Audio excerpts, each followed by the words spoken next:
16 अप्रैल 1890 को लंदन शहर में एक बच्चा पैदा हुआ। उसकी माँ एक सिंगर थी और उसका बाप एक जूनियर आर्टिस्ट था। उसके पैदा होने के कुछ महीने बाद ही उसका बाप उन्हें छोड़कर चला गया। उसकी माँ उस दुख की वजह से डिप्रेशन में रहने लगी। एक दिन स्टेज पर गाना गाते हुए उसकी माँ की आवाज़ चली गई।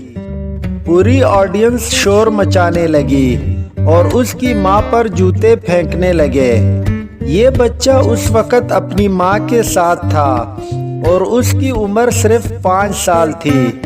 वो भागकर स्टेज पर आया और अपनी माँ के गाने की नकल उतारने लगा। ऑडियंस को वो बहुत फनी लगा और खूब दाद दी। उस वाक़ये के बाद उस बच्चे ने स्टेज शो करना शुरू कर दिया।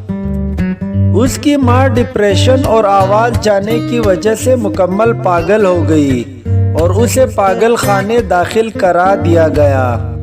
उस वक्त उस बच्चे की उम्र महज 8 साल थी और वो वक्त उस बच्चे की ज़िंदगी का मुश्किल तरीन वक्त था। वो बिल्कुल अकेला रह गया था। उसने हिम्मत नहीं हारी और स्टेज शो करके लोगों को हंसाता रहा। उसकी कोशिश थी कि उसे किसी फिल्म में काम करने का मौका मिले। 24 साल की उम्र में उसका ये ख्वाब भी पूरा हो गया। उसको एक फिल्म मिली जिसका नाम था मेकिंग अ लिविंग। अपनी उस फिल्म की वजह से वो पूरी दुनिया में मशहूर हो गया। जी हाँ नाजरीन, उस बच्चे को आप सब लोग जानते हैं। उसका नाम चार्ली चैपलिन था। जिंदगी में आने वाली मुश्किलें कितनी भी बड़ी क्यों ना हो, वो आपके कद से कभी बड़ी नहीं हो सकती। आपको बस उन मुश्किलों का सामना करना आना चाहिए। अपने मकसद के लिए अपनी कोशिश जारी रखो।